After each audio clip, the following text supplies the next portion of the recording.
Bom dia, alunos do 8º ano. Espero que vocês estejam bem. Espero que vocês estejam aproveitando bastante essas aulas gravadas para verem, ver várias vezes para tirar as dúvidas, né? E aí hoje nós vamos fazer a correção do módulo 5, esse módulo que nós terminamos ontem, a explicação, tá? Agora nós vamos fazer a correção desse módulo. E aí, já aproveitando esse momento de correção, eu queria falar para vocês que o conteúdo da prova são os módulos 4 e 5. Então, os módulos 4 e 5 são o conteúdo da prova, da nossa prova, tá? E a prova vai ser no mesmo esquema que vocês já conhecem, tá? Mesmo tipo de questão, só que vai estar lá no plural, a única diferença é essa. Então, estudem bastante para a prova, tá? E vamos agora para a nossa correção. Bom, gente, então nós vamos fazer aqui a correção do módulo 5 da apostila de vocês, tá? Então, o módulo 5, que fala do iluminismo, nós vamos fazer a correção desse módulo 5. Bom, então, a atividade 1, ela vai falar a respeito da enciclopédia, né? Aí tá falando que Diderot foi preso por ele ter escrito a enciclopédia e que a enciclopédia, ela entrou no Index. O que que era o Index? O Index era a lista de livros proibidos da igreja, que nós estudamos no ano passado, né? E aí, considerando o contexto da época, por que que a enciclopédia, né? Quais argumentos foram utilizados para destruir a enciclopédia? E quais argumentos poderiam ser utilizados para manter a enciclopédia? Então, por que destruir e por que manter a enciclopédia, tá? Então vamos lá. A proposta de destruição da enciclopédia era defendida pela igreja, né? Pelo absolutismo, em nome da valorização do regime, do antigo regime. Então, a destruição ela vinha em nome dos valores do antigo regime. Já a preservação era uma maneira de difundir esse novo modo de viver, esse novo modo de ver a sociedade que era o iluminismo. Então, defender a destruição era defender o absolutismo, e defender a preservação era defender o novo conhecimento científico, tá? A B pergunta qual teria sido o objetivo da Igreja Católica ao inserir a enciclopédia no Index. Tem que lembrar que o Index era a lista de livros proibidos da Igreja Católica, tá? Os livros que a Igreja Católica dizia que quem era um bom católico não deveria ler. Então, um dos motivos de incluir a enciclopédia no Index, né, é que essas ideias iluministas questionavam a Igreja Católica, questionavam a existência de Deus, questionavam a existência de mágicas, questionavam a existência de céu e inferno, então questionava muita coisa da Igreja Católica, e se essas coisas fossem questionadas, ela perderia o seu poder. Então, por isso que a enciclopédia foi proibida, certo?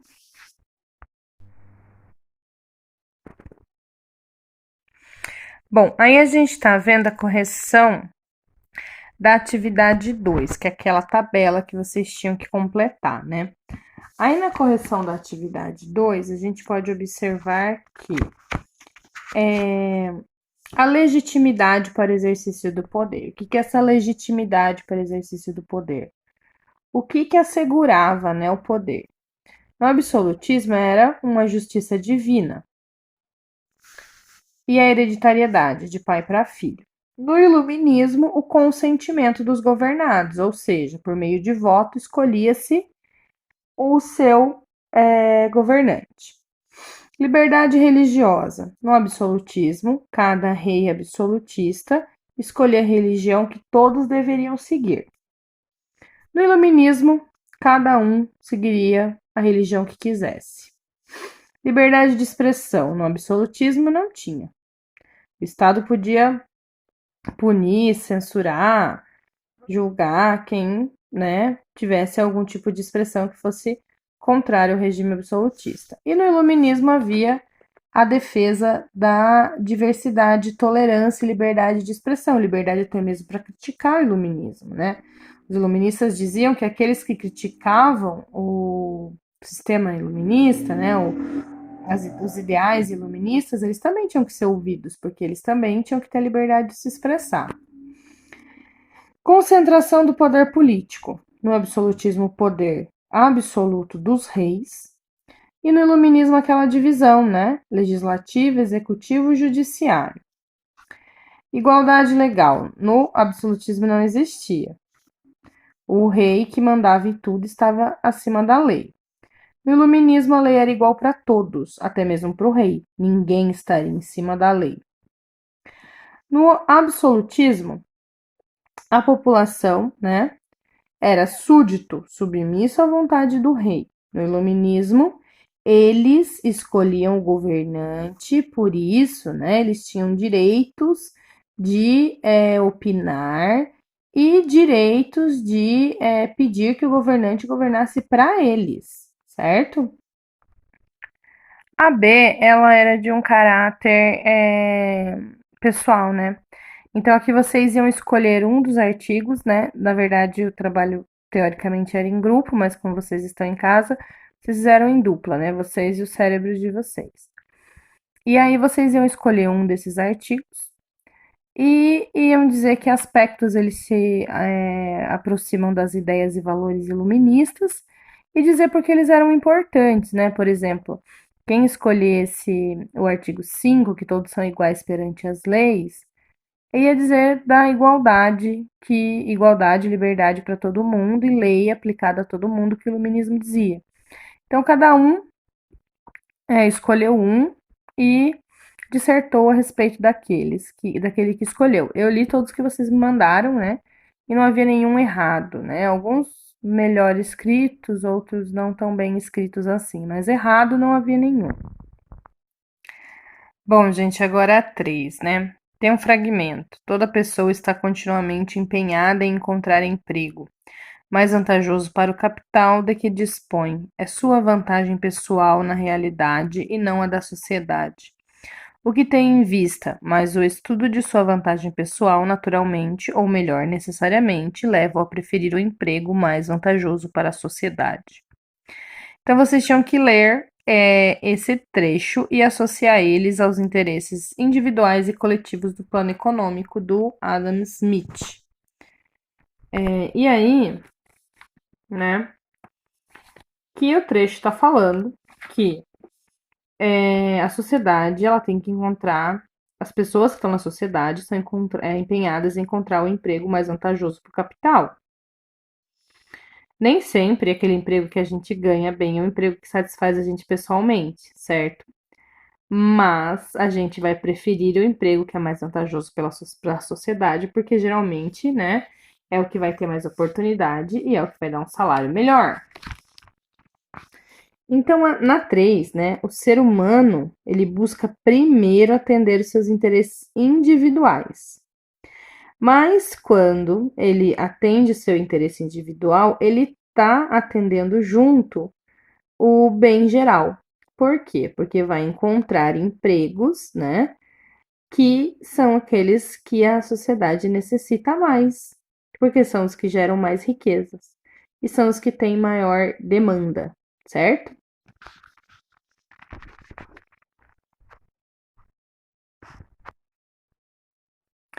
Vamos para os testes agora, gente. O primeiro teste tem um fragmento, né, da enciclopédia de Jean d'Alembert. E aí, considerando o contexto em que foi escrito, né, o ponto de vista de Jean d'Alembert reflete a ideia iluminista de que? Então, lá o trecho. Quando observamos atentamente o século em que vivemos, quando temos presentes os acontecimentos que se desenrolam sobre os nossos olhos, os costumes que perseguimos, as obras que produzimos e até as conversas que mantemos, não é difícil constatar que houve uma notável mudança em nossas ideias.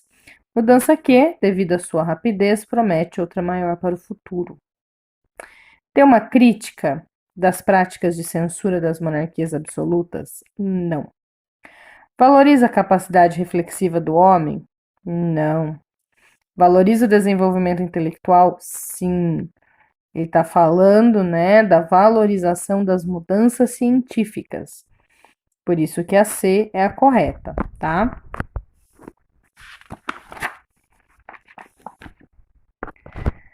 Bom, aí qual das ideias a seguir, né, melhor representa o conceito de soberania da vontade geral de Rousseau? Então, é de soberania da vontade geral. A A está falando da divisão de poderes, então não é a A. A B está mostrando o absolutismo, não é a B. A C fala: tenho tido vontade de tomar o poder e consertar o país do meu jeito. Sou um democrata? Claro que és. Esses desejos são normais em qualquer cidadão, não se preocupe. Os calmantes que o senhor receitou estão no fim. Tome mais. Então, quando você muda o país do seu jeito, você é democrata? Não, né? E aí aqui a gente está vendo um presidente, né? O que representa? Isso aqui, né? O leme representa a direção do país, mas todas as pessoas estão ajudando na direção. Por isso que essa, né? Representa que o presidente, ele vai conduzir o barco, mas conduzir de acordo com a direção que a população quer. Por isso é a soberania da população, tá? A 3. Leia o fragmento a seguir escrito por Adam Smith. Cada homem, desde que ele não viole as leis da justiça, fica perfeitamente livre para perseguir seu próprio interesse, à sua maneira, e colocar sua diligência e seu capital em competição com os de qualquer outro homem. De acordo com o texto, qual é a defesa do autor? O mercantilismo? Não. Intervenção política? Também não. Prisão? Não. A liberdade para a condução das atividades econômicas, né? O homem tem que ser livre, certo? Aí agora a gente vai corrigir o em casa, tá? Então nós vamos completar essa tabela aí do em casa. Vamos lá então fazer a correção da tabela. Então tem a enciclopédia e a Wikipédia. Vocês conhecem a Wikipédia, né? A Wikipédia é um site que tira algumas dúvidas, porém não é muito confiável. Vamos ver por quê. A enciclopédia foi criada em 1751 e a Wikipédia em 2001. O objetivo principal da enciclopédia era facilitar o acesso ao conhecimento. Da Wikipédia também, reunir e facilitar o acesso ao conhecimento, tá? De forma gratuita. Só que a enciclopédia foi num contexto de iluminismo e a Wikipédia num contexto, né, de evolução da internet. Os autores, especialistas com amplo conhecimento, e a Wikipédia qualquer pessoa. Esse é o grande problema da Wikipédia. Qualquer pessoa pode entrar lá e editar um texto da Wikipédia, e aí ela acaba perdendo o seu valor. Por isso que a gente tem que saber, né, quando a gente pega uma informação da Wikipédia, a gente tem que saber diferenciar se aquela informação está correta ou não, procurar em outros sites, pelo fato de muita gente poder participar da edição, sem ter nenhum tipo de filtro. A avaliação e certificação do conteúdo. Especialistas que garantiam a certificação científica e o Wikipédia é o usuário que vai ver se está correto ou não. Quem eram os críticos da enciclopédia? A Igreja Católica e a nobreza. E da Wikipédia? Muitos setores preocupados com a falta de rigor científico, né? E em muitos lugares a restrição ao você usar a internet como um todo ou como uma verdade absoluta. Tanto que às vezes quando a gente pede pesquisa para vocês, né? A gente fala, não olha a Wikipédia. Porque a gente sabe que a Wikipédia é um site que, por todo mundo poder editar os textos, ele acaba perdendo um pouco da sua cientificidade, né? Um pouco não, quase tudo. Quem apoiava a enciclopédia? Os burgueses e os setores da nobreza, alguns.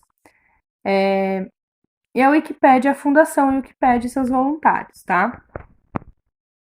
Na B, pedi para vocês escreverem um texto sobre os aspectos positivos e negativos da Wikipédia, né? Era uma questão pessoal, mas aí alguns aspectos positivos, né? facilidade na linguagem, diálogo multi-interdisciplinar, atualização constante e aspectos negativos, né? É o fato de não haver um filtro sobre o conteúdo que é colocado, qualquer pessoa poder editar os textos, e aí tira a cientificidade. Então, esses são alguns exemplos, tá? A apostila estão dando outros, eu estou dando alguns exemplos, mas era um texto pessoal. A 2 na A pede para você identificar os personagens, o local e essa situação aí apresentada. O personagem é Voltaire, né? O livro na mão faz a gente identificar que ele é Voltaire. E o outro personagem, provavelmente pelas vestes, é um nobre. E a situação, o local, aparentemente, ele é os jardins de um palácio, né? Porque tem um jardim muito bonito, o palácio aqui atrás, alguns bancos. E o Voltaire está lendo para o nobre que aparenta estar contente com a situação, tá? E aí a B, pense na história de Voltaire para identificar semelhanças e diferenças entre uma monarquia absolutista e um déspota esclarecidos. Bom, o Voltaire era um nobre, foi preso na França por suas ideias, né? E daí qual que era a diferença entre uma monarquia absolutista e um déspota esclarecido? Bom, o Voltaire ele foi expulso da França, onde a monarquia era absolutista e que não aceitava suas ideias, e foi recebido bem na Prússia pelo rei Frederico, que, no entanto, não significou que ele não fosse autoritário, tá? Ele também adotava as práticas absolutistas, mas ele gostava de ter por perto iluministas para introduzir algumas ideias do seu governo. Então, não havia uma diferença muito grande entre os déspotas esclarecidos e os governos absolutistas. A maior diferença era que os déspotas esclarecidos, eles queriam ter os iluministas por perto para dizer que eles eram modernos, não que realmente eles fossem modernos, tá? Bom, aí a 3. Quais as principais críticas ao mercantilismo elaboradas pelos economistas do liberalismo? Então, o que os mercantilistas, né, tinham de errado de acordo com os liberalistas? Uma das principais críticas, né, é que a riqueza ela não estava no comércio, mas na produção, como a indústria e a manufatura. E que esse comércio ia se autorregular. Então, a lei da oferta e da procura ia promover a autorregulação, tá? Aí a B pergunta se é correto afirmar que os liberalistas negam a necessidade e a existência do Estado.